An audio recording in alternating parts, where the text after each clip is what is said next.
might just get a full pullback. So we might as well cover that too. Make sure we're all ready to go. Okay. Round two, everybody. A bit of a late stream today. If you're watching this on YouTube, welcome. If this is your first stream, welcome back. If it's not your first stream, I'm your host, Roy Dunya, co-founder, Chart Addicts, and NAS100 extraordinaire. We stream every single morning live for the New York market open. And I mostly trade NAS100 or NQ, depending on if you guys are looking at futures or CFDs. But I also cover gold, US 30, and Forex because FX was where I started. Still able to provide value on that side, but I mostly trade the NAS index. We had a Fed meeting yesterday. So just as a reminder, if we can just kind of go through the main points from yesterday's meeting. The number one conversation that I wanted to hear was about labor and then wage inflation. So the number of people who have a job, how strong the labor market is, and the rate at which people's wages are keeping up with inflation, the rate that people's income is keeping up with the price of goods at the store. If stuff's getting very expensive at the store, but people's wages are going up by a similar percentage, then what you'll realize is the whole game just elevates, but we don't have a crash. If the price at the store is way too high and people's wages aren't keeping up, that's where we have a serious emergency and an inflation squeeze, I guess. Are we live? Okay, yeah, we are live.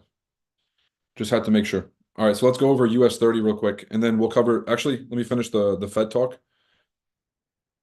Jerome Powell says that there's a likelihood of rate cuts this year, but it's not going to put us in any meaningful, like it's not going to be a big difference. If we go from 5.5% Fed funds rate down to, let's say, 4.8, not going to make much of a difference, at least for consumers or businesses.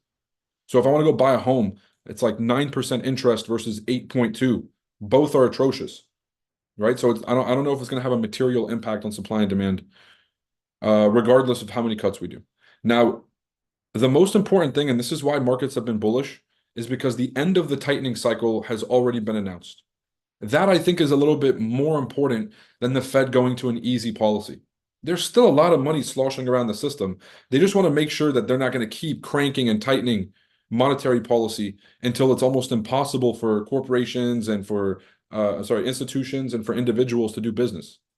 So as soon as the Fed gave us confidence that they're not going to keep raising rates, that we have hit the end of the cycle, that I think is what's leading to most of the optimism.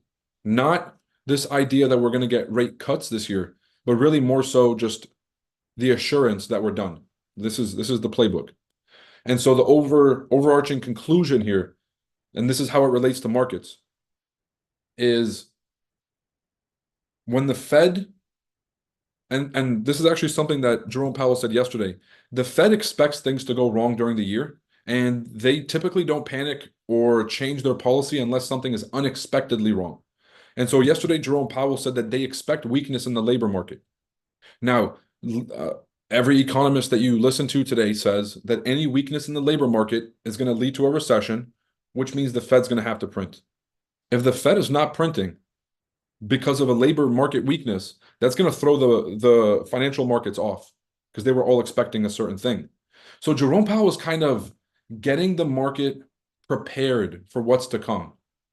And that's kind of how I've been seeing their policy over the last 3-4 years. When he mentioned the transparency and doing 8 meetings a year instead of 4, I think what their number one goal is not really to be transparent. They're trying to prep markets for what they're about to do so markets don't panic when they finally do it. And I actually think that they've been able to achieve that. Jerome Powell speaks well in advance, gives the markets exactly what to expect. Markets shake around, they do some erratic movements, and then eventually Jerome Powell gives the market exactly what they were expecting, and there's a relief. All right, so that's just that aside. Fed doing a great job at signaling to the markets. So we're not going to have these crazy moves like we used to because of Fed speeches or Fed policy. They seem to have a pretty good grasp on how their language impacts prices. And I think that they're doing a pretty decent job at not allowing craziness to happen. Oh, wait. Wait a second. Huh.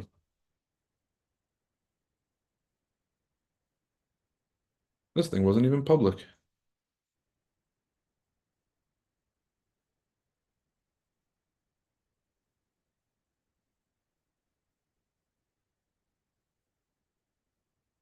Well, that's unfortunate. Okay. Well, I guess we're live now, maybe. Give me a second, guys. I just want to see if this thing's going to show up on live. Because I changed the privacy settings midstream, so I want to see if it'll end up showing up.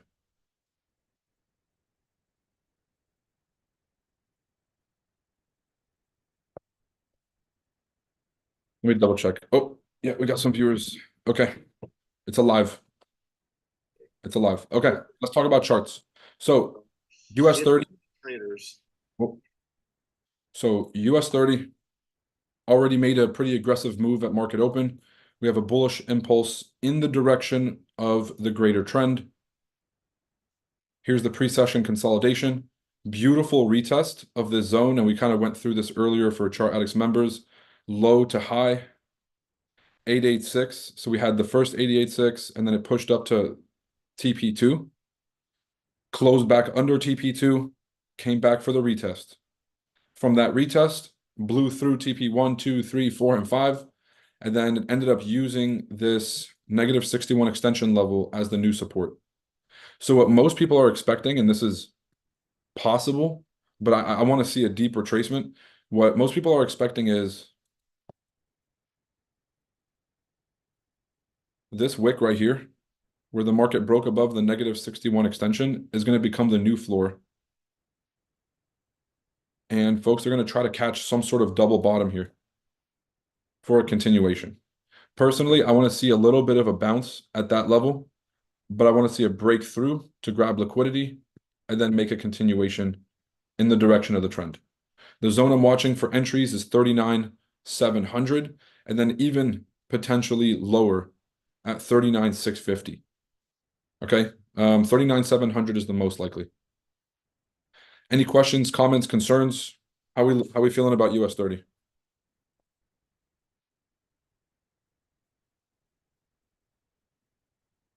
Oh, yes, I appreciate you asking. I mean, I'm feeling better. Shout out to Western medicine.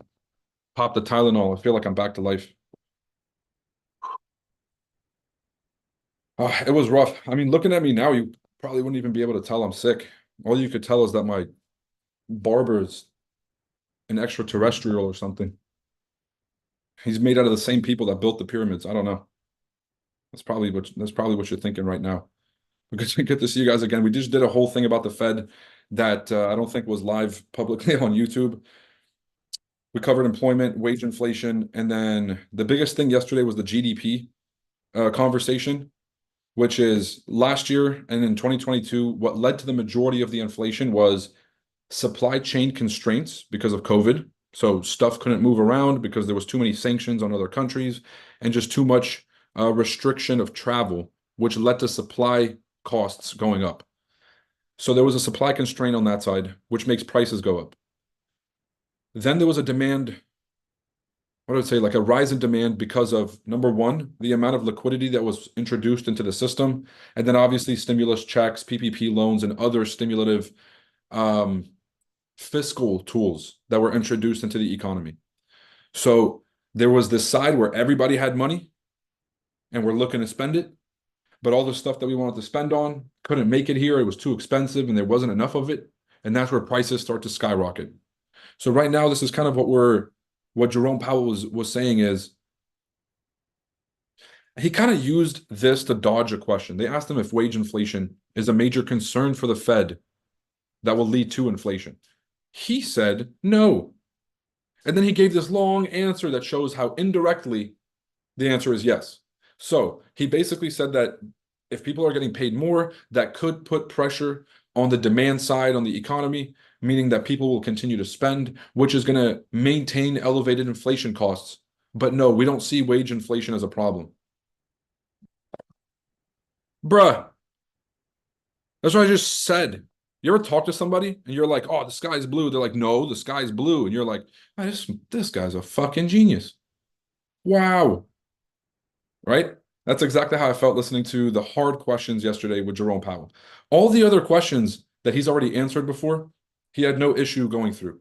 Every question about getting specific as to when they're going to pivot, as to how aggressively they're supposed to pivot, as to what they see the biggest structural problems are when it comes to inflation. All of the real questions he just dodged. I appreciate you, Walter. Thank you, bro. Man, I'm good. I was feeling good. I was jacked up earlier. I was just because I had gone to the gym and crushed it. I couldn't even spar. I ended up doing some bag work. I was feeling good. Everything was good. And then on my walk home, I started getting the chills. And I was like, dude, it's like 73 degrees. How am I getting the chills? Got home and I was feeling weird. Got hydrated, got some food in my body. Maybe it was hunger or whatever. Nothing worked. Took a warm shower, still had chills in the shower. I was like, this is suspect. And that's why I was just kind of mad because of how many things I had going on. Uh, but yeah, like I said, I caved. I caved to Western medicine, and it worked. Shout out to who makes who makes Tylenol? Bayer. Shout out to I don't know, right? Johnson and John. I don't fucking. Okay, so Nasdaq, same exact thing as US 30. Nice pump during the market open. Little bit of a pullback, but nothing too crazy. Even if we're looking at it like this, the soonest I could expect a pullback entry is 18,390. Okay, so I understand the inclination to want to go long if you see just higher lows getting formed. In my personal opinion,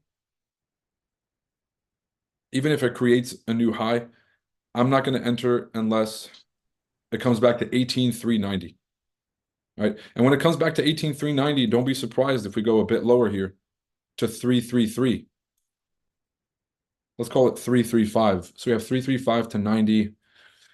Damn, math. 4, 5. That's about 55 points of difference between entry one and entry two.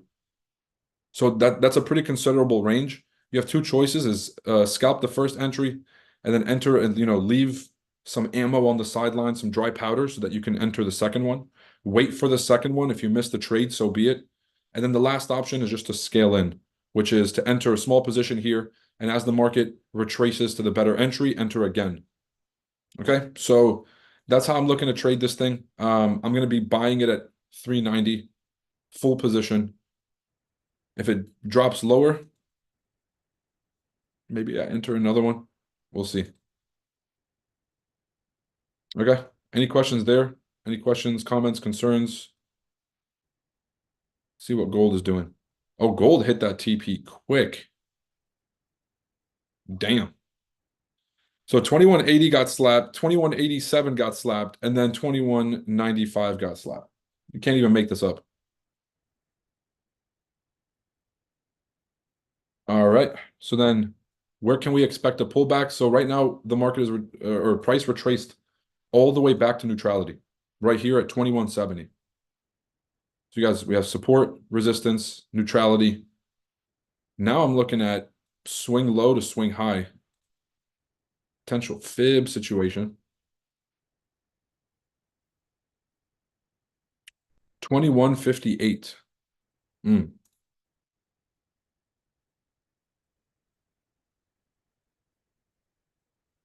Nope. No, no. I might have had that drawn wrong. Excuse me.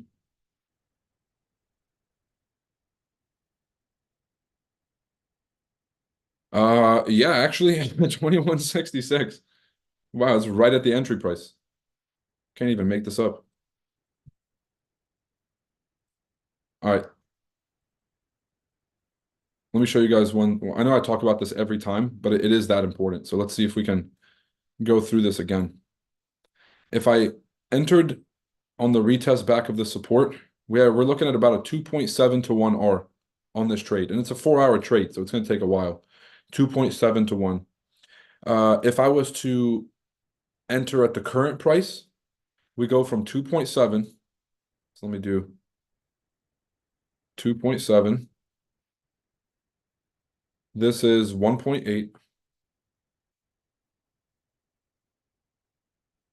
And then if it wicks through the zone and I can enter just slightly below, I can get a 4.1. Okay. So most people before the stream were probably thinking of trading in terms of not the Chart Addicts members, but I mean the folks on YouTube probably thinking about trading in terms of, is this trade going to play out? Do I think this trade's going to hit entry? Do I think it's going to come back to the entry? What do I think is going to happen next? So there's a lot of prediction going on. And a lot of people that say that they don't predict or they try not to predict, they're the ones who do it the worst. Because if I told you that this is the 4.1 entry, okay, why wouldn't everybody just wait for this? The answer is FOMO. If you feel like the market's going to continue without you, or if you try to predict that the market will not come back into this zone, yeah, I just don't think it's going to come back. That's a form of prediction. That's a form of trying to um, impose your expectations on whatever the market is doing. And the reality is that the market does not care about our expectations. Whether you think it's going to come down or not, the market's going to do whatever it wants to do. And so instead of trying to predict, what I tell myself is, well, I really like these two options. Okay. I would prefer the 4.1, but I'll even take the 2.7. What I don't want to do is accept the 1.8. So what I start to do is I eliminate one of the entries. So whatever I'm doing, I don't know if I'm going to enter here, and I don't know if I'm going to enter here. What I do know is I'm not entering here. So process of elimination. Then the market comes down to this zone. Okay. Whether I get this trade or this trade doesn't matter. At least I made a better choice than even entertaining this one. Whichever one of these two I take is still going to be a good return. Guys, does this make sense? So when you're trading, you won't know which option is the best in advance. That's the whole fucking point. If you knew which entry was going to be the best, if you knew which trade was going to have the highest return, if you knew all these things in advance, you would just wait for that one entry. Okay, so what I do instead is instead of trying to predict, what I try to do is figure out the logistics of each trade, see if it matches up with my risk strategy and my trading plan, see if it's in line with my system, and then that's where I'll start to kind of go one after the other. Now I have an execution strategy, you guys know, and I would much rather miss a trade than chase it. What I'd like to see is a push through the zone, and I'm going to catch this one and this one. But I felt like I had to break down the three options first, just for clarity or just for clarification about the difference between trying to use a predictive model and then trying to, or just kind of basing it off of market structure, basing your trades off of market structure and using a clear execution strategy to make up for the unknown, the uncertainty. All right, I don't know which one it's going to be. I'm going to scale into this trade, one at each level. Okay, big difference there. Just a sweet teaching moment, good stuff. I've missed so many trades at this point. My FOMO is non-existent because shit just happens. Exactly. That's the whole point. And Gabby, that's what the experience is really meant to teach. It's not really just getting used to a strategy. It's being okay with having a trade go without you. It's okay to close your trade early and then, oh, I should have held it longer and all this stuff. Eventually you're like, no, I'm glad I took my money because I've also had enough trades reverse on me. And so experience is so crucial because some things do not make sense until you are in those shoes. Trading is a game that's unlike anything else. There's very few parallels that we can draw between both, or between trading and something else.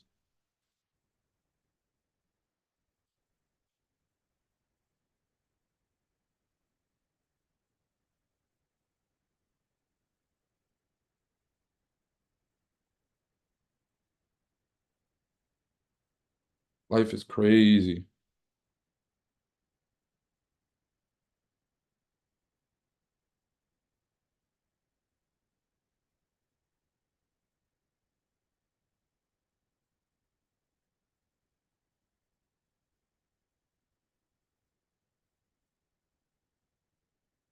All right, any questions about the Fed, about news, about the economy? It's been a crazy year, people. It's been an absolutely crazy year, and I told you guys that it was going to be crazy.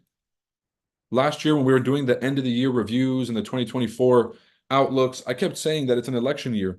And so we're going to expect the level of chaos and the level of news to just get wilder and wilder. Did you guys see that lady that got arrested for kicking a squatter out of her house in New York? I know it's like a viral story that's been going around, but I don't typically comment on like viral sort of gimmicky stories, but this is not a gimmick. Imagine owning a home and someone is living in that home and you try to evict them and then they arrest you for it. What? Only in a clown world would this be normal? All right, so it's already happening.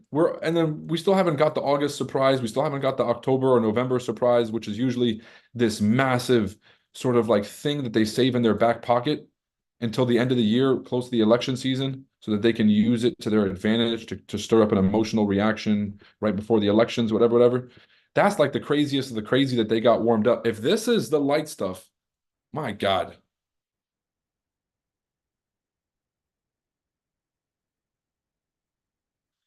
Did I ever buy back into crypto? I did, but nowhere near as much as I should have. And that's why I'm kind of expecting I don't want to say expecting, but now I'm waiting for a pullback.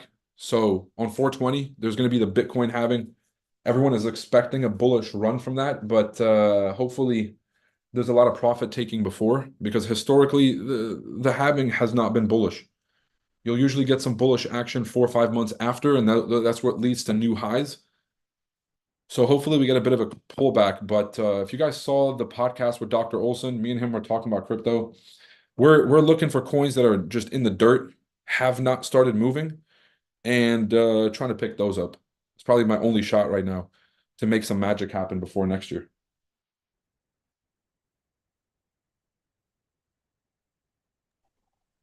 What's up, Roy?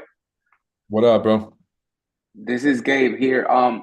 Bro, I was looking at some news. $464 million Donald Trump has to pay. I know it's a little bit of politics, so Yep, yep. sorry for taking that path. They're saying that he doesn't have money to pay, so he might be bought off to pay that debt. What do you think about that fact of him not having money to pay? Is that a real fact? No, bro.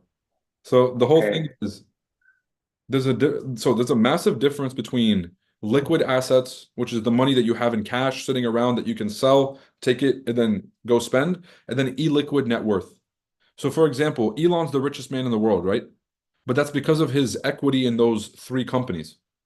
The only way that he'd be able to spend $100 billion is to sell a shit ton of stock, like he did with Tesla, so that he could buy Twitter. Okay, so Trump, the majority of his net worth is in the craziest real estate properties in the world. Like, bro, he owns Mar-a-Lago, which is worth alone $500 million. He owns the biggest golf course in the world, and he owns, I think, 12 of them. He has his brand and royalty deals across everything. He's got real estate portfolios deep in Manhattan and all this other stuff. Multi billions of dollars in real estate. The only way he could just get the cash is to go sell all this stuff. But then what happens when you sell for a profit, you create a taxable event. It's only when you sell your investments, then you lock in the gains that you have to pay the taxes on it. And so rich people don't sell. They go and get loans from the bank and they collateralize their assets because debt is tax free. And instead of spending money you earn, which is going to be taxable, you buy assets and then you don't have to pay taxes until you sell. So long story short, illiquid net worth versus liquid net worth. I don't know his finances, let me be real, but I know Mar-a-Lago alone is $500 million. And so they're saying that he's not worth X and Y. That's stupid. Now, if I was him, I'd pretend like I don't have a fucking dime. This is a politically motivated attack on him for a bookkeeping error like 20 years ago that every single real estate developer in the entire world does.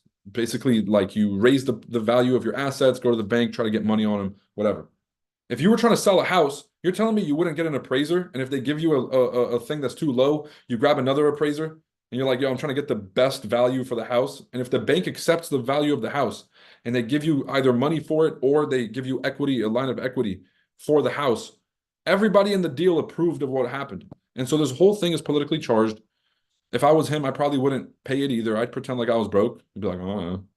And so that's what's happening, Gabe.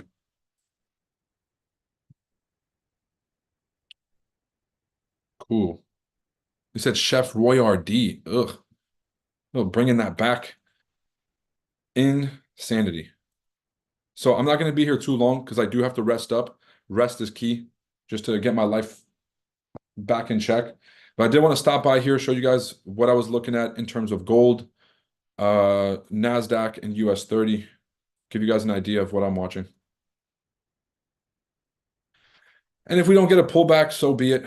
Pullbacks happen eventually. They don't always happen on our time. So,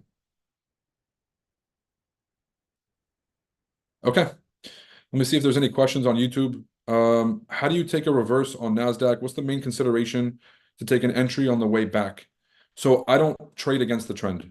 I know a lot of people have an issue with this, but I have a very simple strategy. It's not that simple, but I mean, we've simplified it.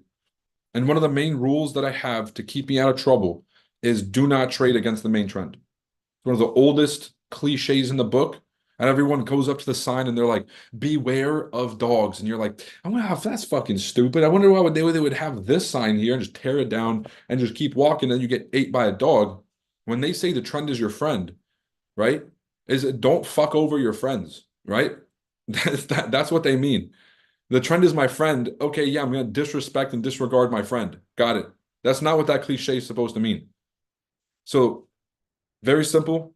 It's a rule as old as time for a reason. Cliches survive the test of time for a reason, typically because they are accurate. And that's what I would tell you. And if you make money on the opposite side, if you make money shorting, awesome, perfect. But I was talking to one of our team members earlier, and I said trades don't make successful trading. Like a trade doesn't make you rich. Systems do. A trade won't make you money. Systems will make you money. Because if you win money on a trade that was random, then you're going to lose the next three because it's a random. You guys get where I'm going with this? Have a system. Said perfect example, beware of the dog, right? And this is kind of like this is kind of how I understand politics. I understand both sides. I see conservatives and I see liberals in this sense. It's like conservatives are trying to conserve the status quo. And so the dog's been dead for 20 years. And they're like, do not move the sign, right? Because you guys have no idea what's going to happen if we move this sign. It's going to be the end of the world. The dog's been dead. Dog has died, right? He's gone. And they're like, don't move the sign. But then you had the liberals come over. It's like, beware of dog. So that's going to be a fucking stupid arrangement. I don't like that at all, right? Or just they walk over and they see a massive, right, an electric fence. And they're like, it's probably here for no reason. This is oppression. You gotta tear the whole thing down. You don't know what's behind there. They tear it down, and the chupacabra was being locked in there, and now now they release it because they just don't look at the order, third and fourth order effects of their decisions. That's kind of how I see both sides. And so for trading, you can't do either of those. For trading, you have to be as rational as possible. So I present you a rule, something like trade with the trend. Your job as a student and not a follower is to ask yourself, how much validity is there to that? How true is that statement? Right? So look at your own results. Don't go and backtest the charts because there's impulses and retracements all the time. There's obviously trades on the opposite side of the trend. Instead, go look at your trading results and say, are you having more success trading in the direction of the market or against it? Back in the day, I would be trading against the trend, and I just kept giving back my money that I'd make. Like if we were buying NASDAQ, I'd buy NASDAQ, make a ton of money, and then I would give it all back, just trying to guess the high. And I was like, why did I do that? Make 12 grand, lose about 8 of it trying to guess the highs. And so I just told myself, like, if I stopped doing that, I would make more money.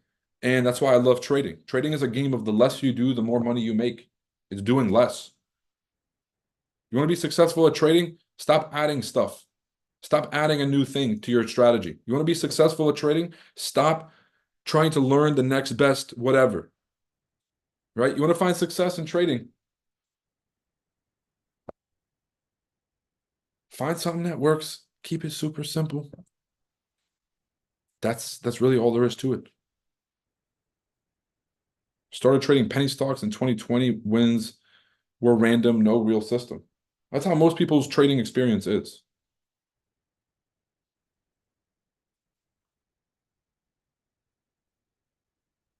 right? Yeah. So just to finish off that last piece, look at your results, see which side that you're having the most success on, and then be realistic with yourself.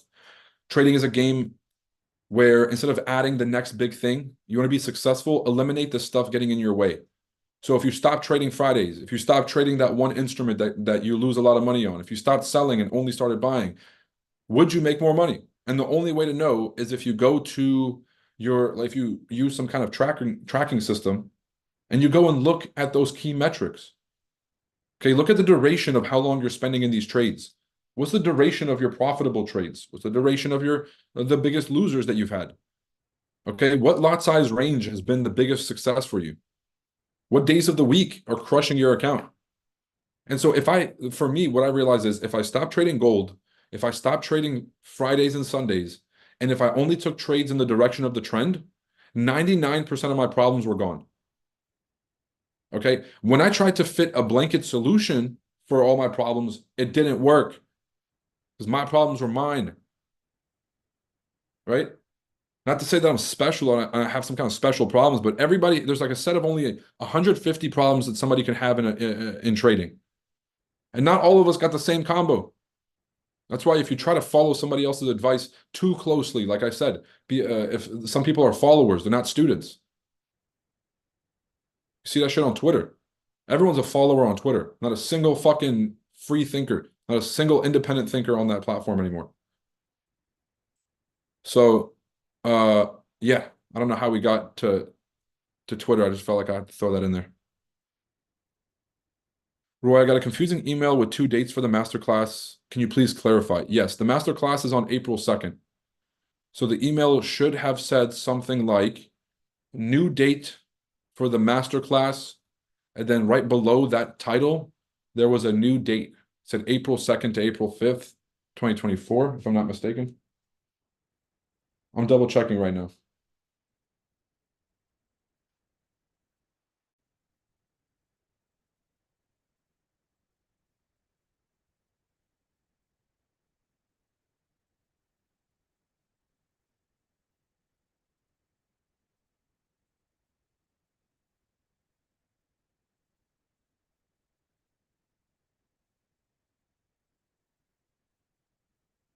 It should be right here.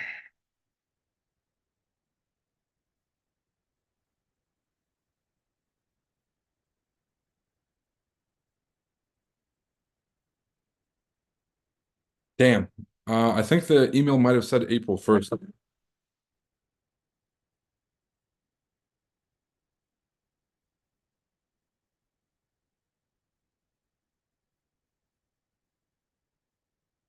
All right, all good. Just follow the date on the email. I'm not going to confuse anybody. We're going to follow this date on the email. Damn, got to review every email too. That's nuts. Yeah, I know. That's my bad, Sam. So a lot of off fuck moments. Yeah, bro. Been a day. I like the way you see markets. I really want to take the masterclass, man, but I think I'll wait till the next one. Alfonso, why would you even say that out loud, bro? Like, there's nothing impressive about saying, I want to do something, but I think I'm gonna wait and I think I'm gonna, bro, you either do it or don't do it, but it's your life, right? You want to wait to get your life in that momentum. You want to wait for success. That's on you. Either take action or don't take action. But announcing that you might take action, that's a no-go. Everybody here's got a choice. You make a move today to start getting your life in check because it's not going to happen in a month or a week. Okay. And so the sooner you start, the sooner you build momentum. You want to wait 3 months? Cool. But just add 3 months to the time it's going to take you to get it all together. You feel me?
I had to double check this email.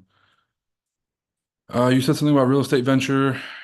Are you still into it? I'm getting my license. I'm liking it so far. Great vehicle to invest profits. Yep. Still getting into real estate, but prices are too high and so are rates. So I kind of put that off to the side for now. Plus, I have so much shit on my plate. So I think real estate's going to be something that I get into later.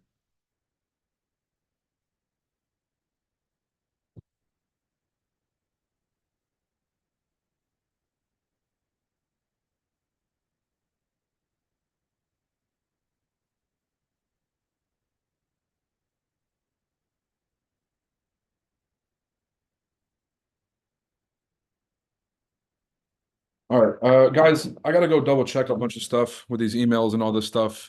Make sure that there's no confusion. If the email says April 1st, we're just gonna follow that date. It's all we can do. I'm gonna make sure I double check everything from here on out. Obviously, I'm not the one sending out the emails, but I will double check and make sure we get you guys the right date. So April 1st, that's gonna be the date. And what's it called? I'll send another follow-up email just to make sure everybody's on the same page. Okay. You guys got the levels, mark those off, wait for price to retrace, and let's make some money, okay? Take it easy. Peace.